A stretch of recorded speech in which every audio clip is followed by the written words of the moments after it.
The Sinking of the Titanic, seen from a lifeboat.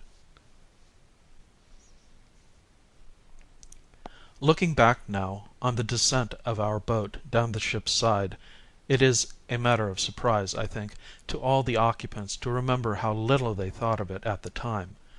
It was a great adventure, certainly. It was exciting to feel the boat sink by jerks, foot by foot, as the ropes were paid out from above and shrieked as they passed through the pulley blocks.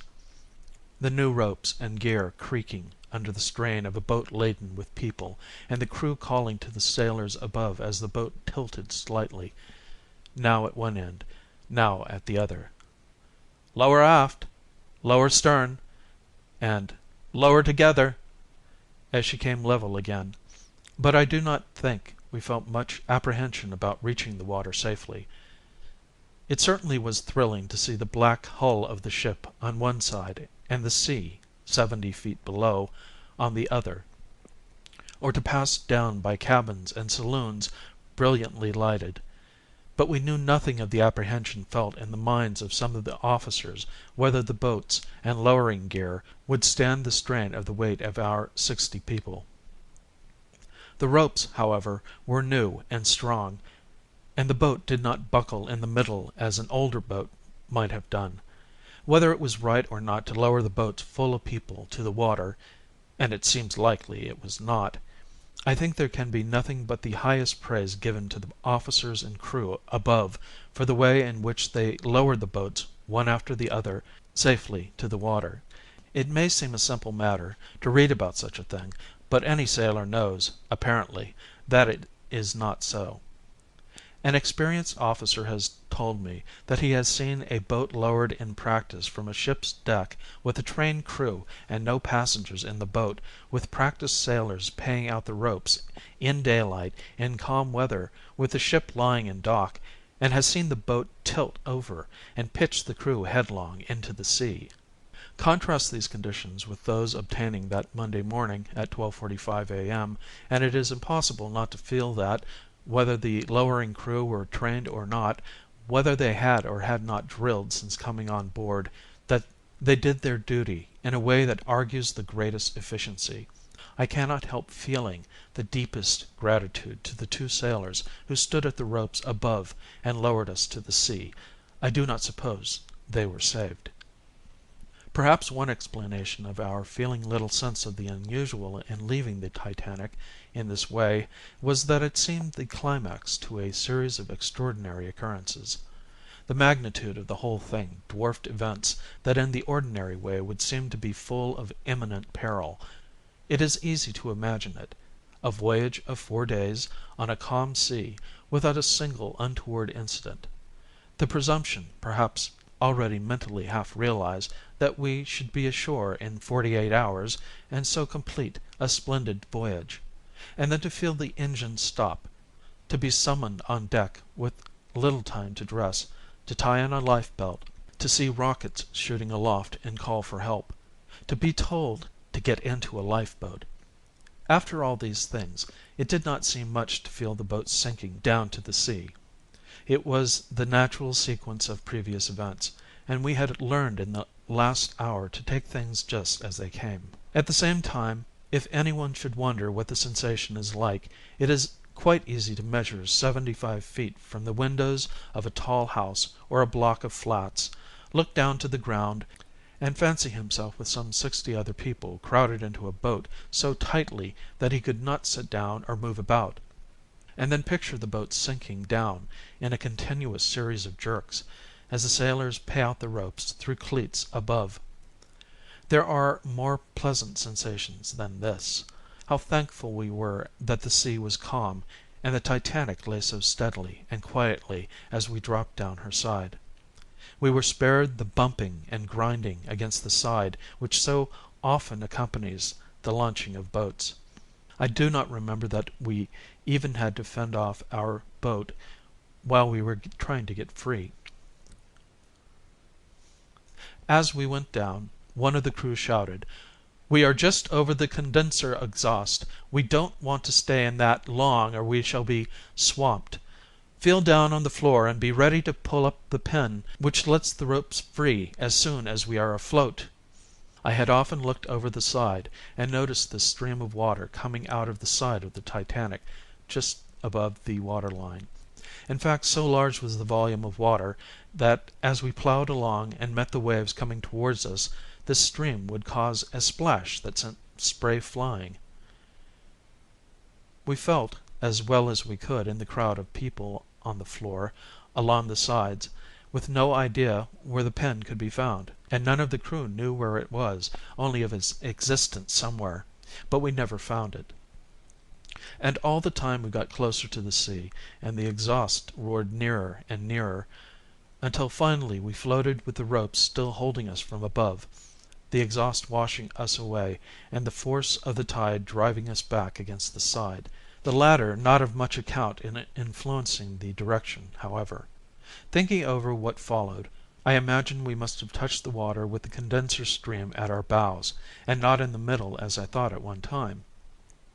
At any rate, the resultant of these three forces was that we were carried parallel to the ship, directly under the place where boat 15 would drop from her davits into the sea. Looking up, we saw her already coming down rapidly from B deck. She must have filled almost immediately after ours. We shouted up, "Stop lowering 14!" Footnote: in an account which appeared in the newspapers of April 19, I have described this boat as 14, not knowing they were numbered alternately.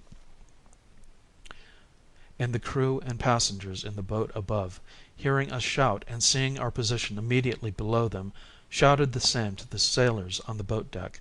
But apparently they did not hear, for she dropped down foot by foot.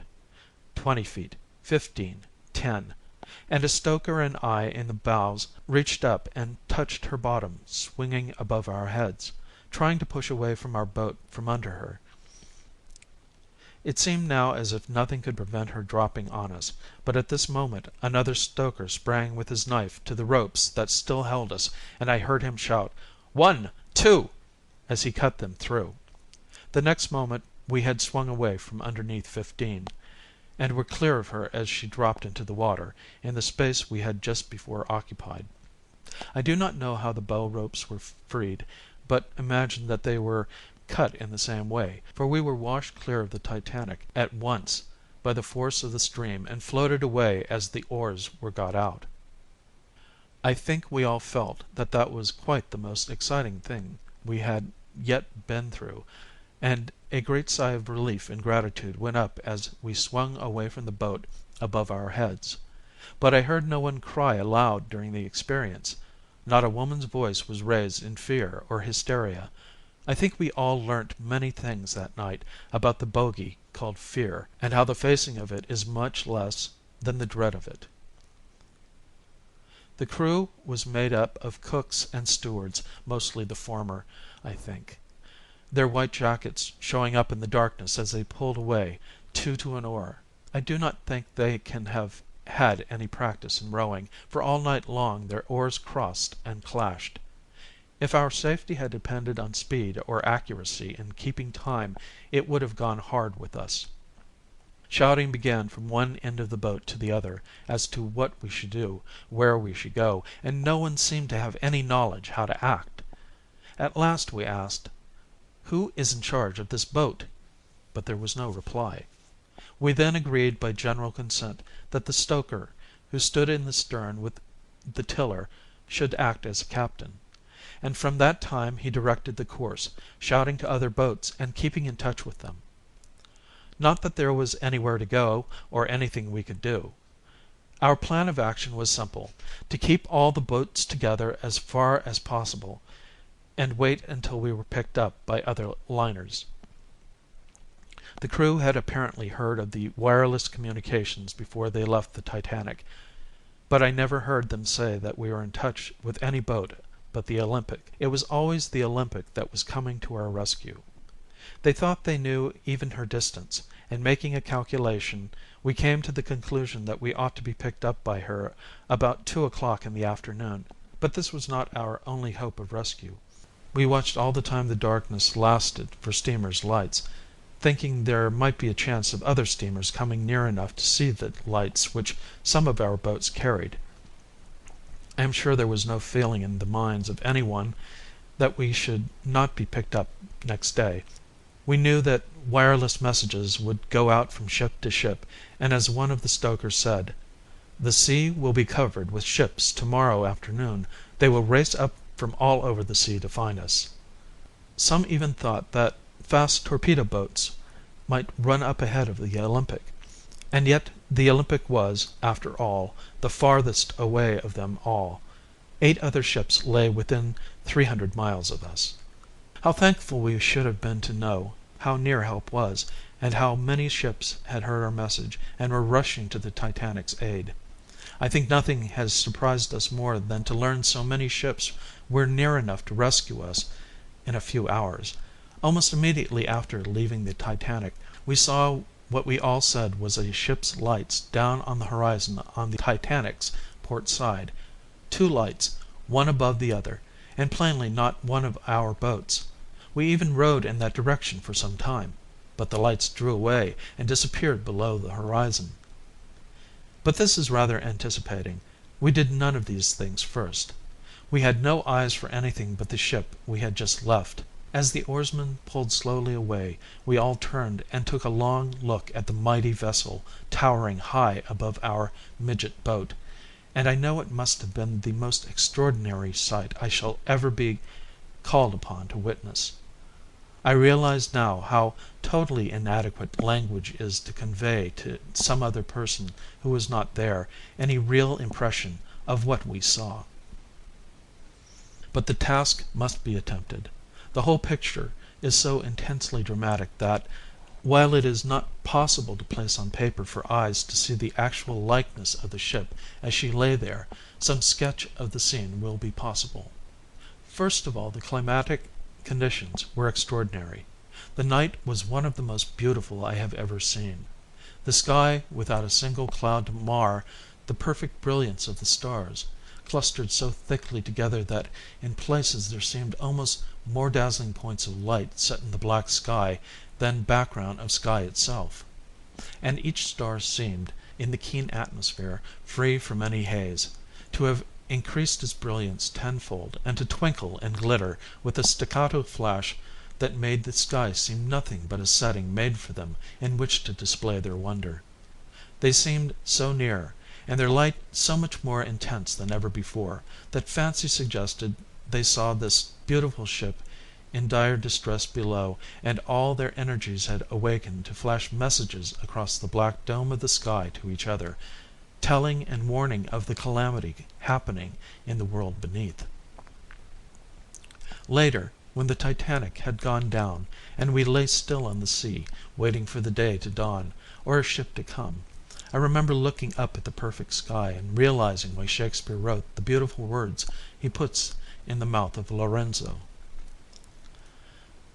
"Jessica, look how the floor of heaven is thick inlaid with patines of bright gold. There's not the smallest orb which thou beholdest, but in his motion like an angel sings, still choiring to the young-eyed cherubims. Such harmony is in immortal souls, but whilst this muddy vesture of decay doth grossly close it in, we cannot hear it." But it seemed almost as if we could, that night. The stars seemed really to be alive and to talk. The complete absence of haze produced a phenomenon I had never seen before. Where the sky met the sea, the line was as clear and definite as the edge of a knife, so that the water and the air never merged gradually into each other and blended to a softened, rounded horizon, but each element was so exclusively separate that where a star came low down in the sky near the clear-cut edge of the water line, it still lost none of its brilliance. As the earth revolved and the water edge came up and covered partially the star, as it were, it simply cut the star in two, the upper half continuing to sparkle as long as it was not entirely hidden, and throwing a long beam of light along the sea to us.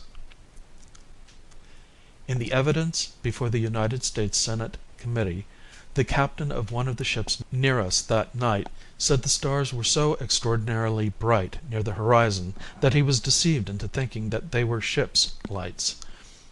He did not remember seeing such a night before. Those who were afloat will all agree with that statement. We were often deceived into thinking they were lights of a ship. And next, the cold air. Here again was something quite new to us. There was not a breath of wind to blow keenly round us as we stood in the boat, and because of its continued persistence to make us feel cold. It was just a keen, bitter, icy, motionless cold that came from nowhere, and yet was there all the time. The stillness of it, if one can imagine cold being motionless and still, was what seemed new and strange. And these, the sky and the air, were overhead, and below was the sea. Here again something uncommon. The surface was like a lake of oil, heaving gently up and down with a quiet motion that rocked our boat dreamily to and fro. We did not need to keep her head to the swell. Often I watched her lying broadside on to the tide, and with a boat loaded as we were, this would have been impossible with anything like a swell. The sea slipped away smoothly under the boat, and I think we never heard it lapping on the sides, so oily in appearance was the water. So when one of the stokers said he had been to sea for 26 years and never yet seen such a calm night, we accepted it as true without comment. Just as expressive was the remark of another, "It reminds me of a bloomin' picnic." It was quite true. It did. A picnic on a lake, or a quiet inland river like the Cam, or a backwater on the Thames. And so in these conditions of sky and air and sea, we gazed broadside on the Titanic from a short distance. She was absolutely still. Indeed, from the first it seemed as if the blow from the iceberg had taken all the courage out of her, and she had just come quietly to rest, and was settling down without an effort to save herself, without a murmur of protest against such a foul blow. For the sea could not rock her. The wind was not there to howl noisily round the decks, and make the ropes hum. From the first, what must have impressed all as they watched was the sense of stillness about her, and the slow, insensible way she sank lower and lower in the sea, like a stricken animal. The mere bulk alone of the ship, viewed from the sea below, was an awe-inspiring sight. Imagine a ship nearly a sixth of a mile long, 75 feet high to the top decks, with 4 enormous funnels above the decks, and masts again high above the funnels, with her hundreds of portholes, all her saloons and other rooms brilliant with light, and all round her little boats filled with those who, until a few hours before, had trod her decks, and read in her libraries, and listened to the music of her band in happy content, and who were now looking up in amazement at the enormous mass above them, and rowing away from her because she was sinking. I had often wanted to see her from some distance away, and only a few hours before, in conversation at lunch with a fellow passenger, had registered a vow to get a proper view of her lines and dimensions when we landed at New York. To stand some distance away to take in a full view of her beautiful proportions, which the narrow approach to the dock at Southampton made impossible. Little did I think that the opportunity was to be found so quickly and so dramatically. The background, too, was a different one from what I had planned for her. The black outline of her profile against the sky was bordered all round by stars studded in the sky, and all her funnels and masts were picked out in the same way. Her bulk was seen where the stars were blotted out. And one other thing was different from expectation. The thing that ripped away from us instantly, as we saw it, all sense of the beauty of the night, the beauty of the ship's lines, and the beauty of her lights. And all these taken in themselves were intensely beautiful. That thing was the awful angle made by the level of the sea with the rows of porthole lights along her side in dotted lines, row above row. The sea level and the rows of lights should have been parallel, should never have met. And now they met at an angle inside the black hull of the ship. There was nothing else to indicate she was injured. Nothing but this apparent violation of a simple geometrical law, that parallel lines should never meet even if produced ever so far both ways. But it meant the Titanic had sunk by the head until the lowest portholes in the bows were under the sea, and the portholes in the stern were lifted above the normal height. We rowed away from her in the quietness of the night, hoping and praying with all our hearts that she would sink no more, and the day would find her still in the same position as she was then. The crew, however, did not think so. It has been said frequently that the officers and crew felt assured that she would remain afloat even after they knew the extent of the damage. Some of them may have done so, and perhaps, from their scientific knowledge of her construction, with more reason at the time than those who said she would sink, but at any rate the stokers in our boat had no such illusion. One of them, I think he was the same man that cut us free from the pulley ropes, told us how he was at work in the stokehole, and in anticipation of going off duty in quarter of an hour, thus confirming the time of the collision as 11:45, had near him a pan of soup keeping hot on some part of the machinery. Suddenly the whole side of the compartment came in, and the water rushed him off his feet. Picking himself up, he sprang for the compartment doorway, and was just through the aperture when the watertight door came down behind him, "like a knife," as he said. They worked them from the bridge. He had gone up on deck, but was ordered down again at once, and with others was told to draw the fires from under the boiler, which they did, and were then at liberty to come on deck again. It seems that this particular knot of stokers must have known almost as soon as any one of the extent of injury. He added mournfully, "I could do with that hot soup now." And indeed he could. He was clad at the time of the collision, he said, in trousers and singlet, both very thin on account of the intense heat in the stokehole, and although he had added a short jacket later, his teeth were chattering with the cold. He found a place to lie down underneath the tiller on the little platform where our captain stood, and there he lay all night with a coat belonging to another stoker thrown over him, and I think he must have been almost unconscious. A lady next to him, who was warmly clad with several coats, tried to insist on his having one of hers, a fur-lined one, thrown over him, but he absolutely refused, while some of the women were insufficiently clad, and so the coat was given to an Irish girl with pretty auburn hair standing near, leaning against the gunwale, with an outside berth, and so more exposed to the cold air. This same lady was able to distribute more of her wraps to the passengers, a rug to one, a fur boa to another, and she has related the amusement that at the moment of climbing up the Carpathia's side, those to whom these articles had been lent offered them all back to her, but as, like the rest of us, she was encumbered with a life belt, she had to say she would receive them back at the end of the climb. I had not seen my dressing gown since I dropped into the boat, but some time in the night a steerage passenger found it on the floor and put it on. It is not easy at this time to call to mind who were in the boat, because in the night it was not possible to see more than a few feet away, and when dawn came we had eyes only for the rescue ship and the icebergs. But so far as my memory serves, the list was as follows: no first-class passengers, 3 women, 1 baby, 2 men from the second cabin, and the other passengers steerage, mostly women.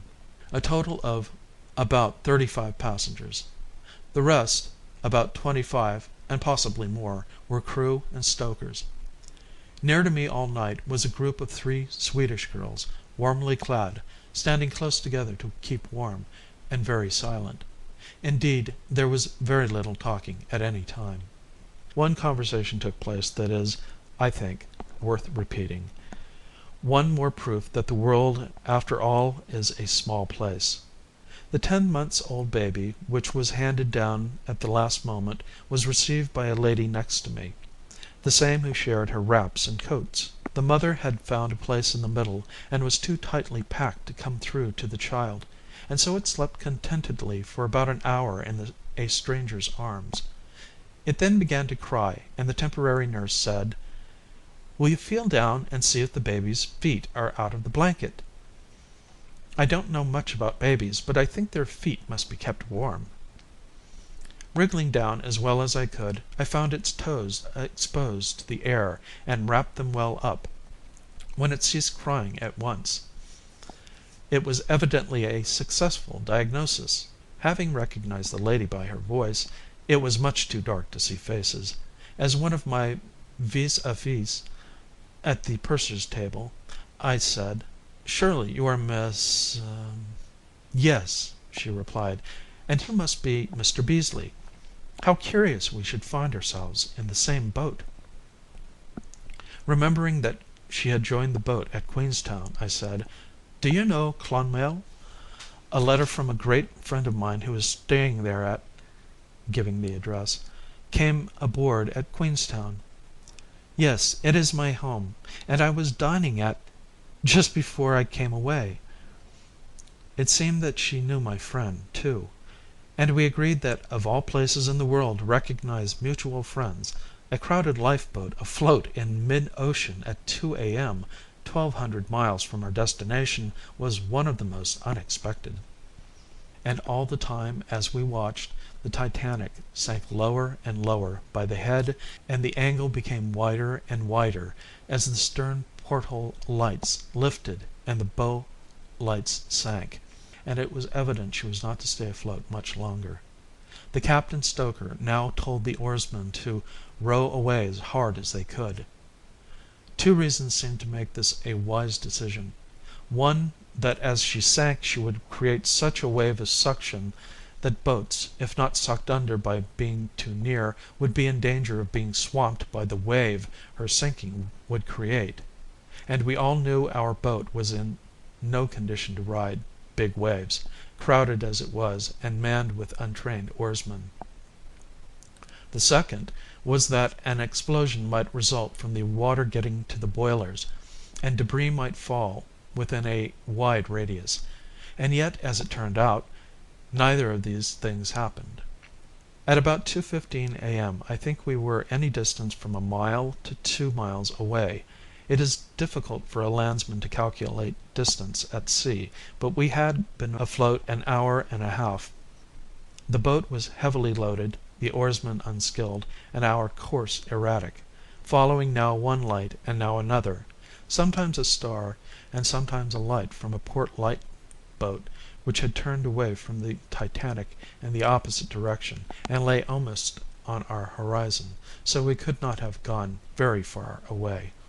About this time the water had crept up almost to her side light and the captain's bridge, and it seemed a question only of minutes before she sank.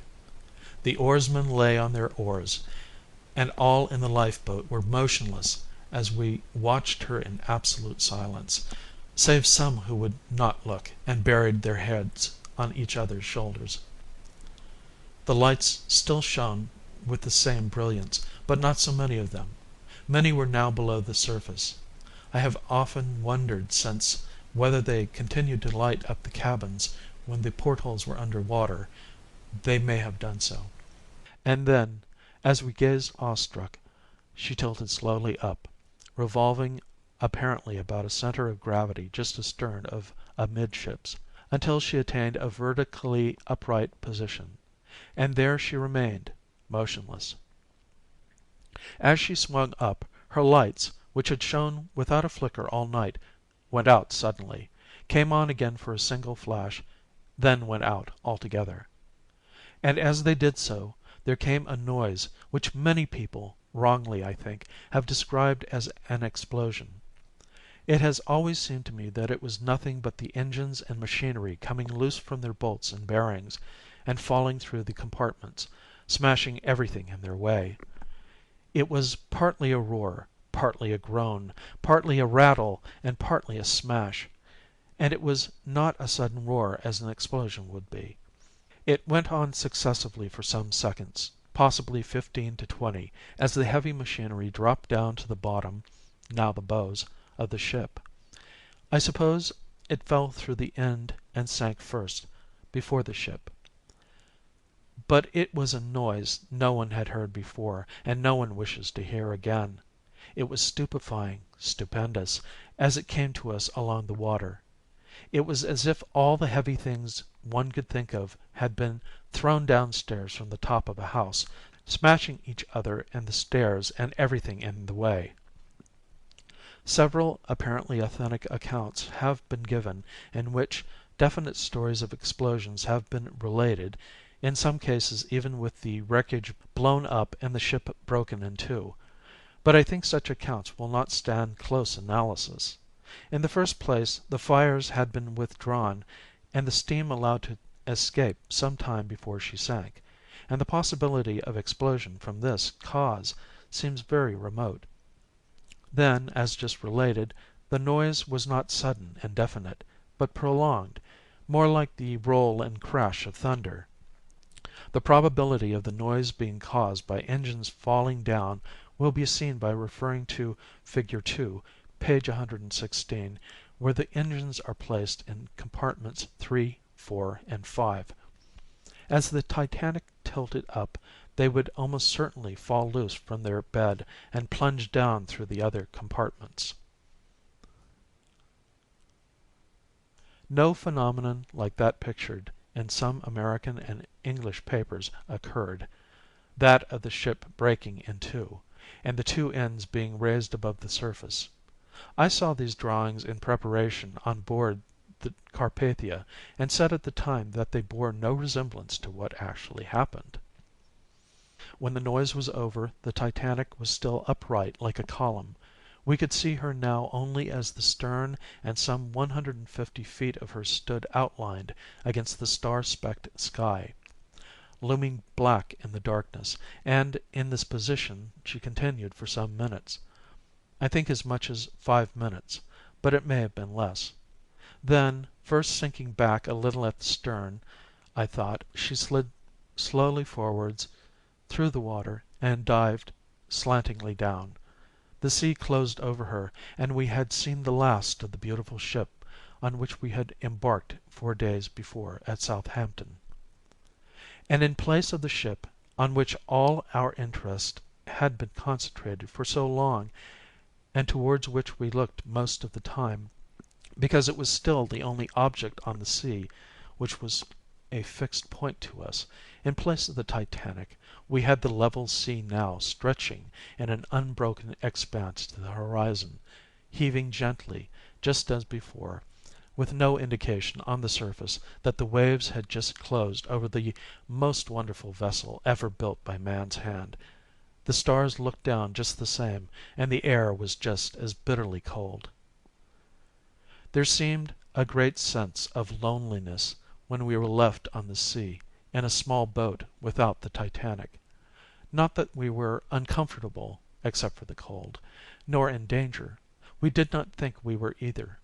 But the Titanic was no longer there. We waded head on for the wave which we thought might come, the wave we had heard so much of from the crew, and which they said had been known to travel for miles, and it never came. But although the Titanic left us no such legacy of a wave as she went to the bottom, she left us something we would willingly forget forever, something which is well not to let the imagination dwell on, the cries of many hundreds of our fellow passengers struggling in the ice-cold water. I would willingly omit any further mention of this part of the disaster from this book, but for 2 reasons it is not possible.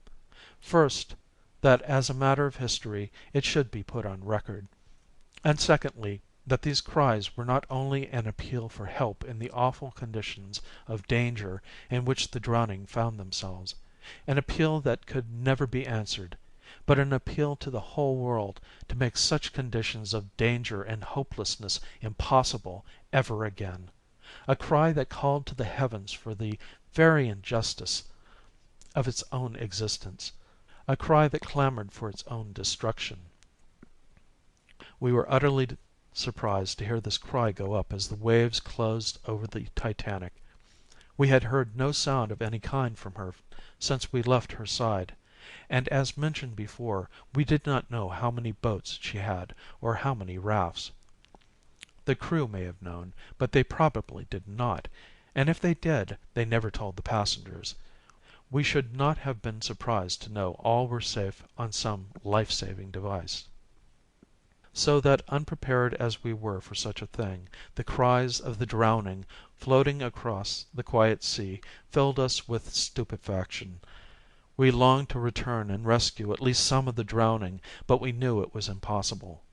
The boat was filled to standing room, and to return would mean the swamping of us all, and so the captain stoker told his crew to row away from the cries.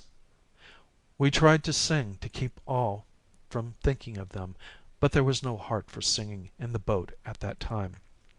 The cries, which were loud and numerous at first, died away gradually, one by one. But the night was clear, frosty, and still, the water smooth, and the sounds must have carried on its level surface free from any obstruction for miles, certainly much farther from the ship than we were situated.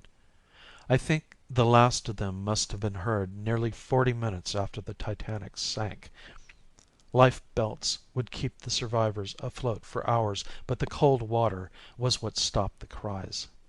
There must have come to all those safe in the lifeboats, scattered round the drowning at various distances, a deep resolve that, if anything could be done by them in the future to prevent the repetition of such sounds, they would do it, at whatever cost of time or other things.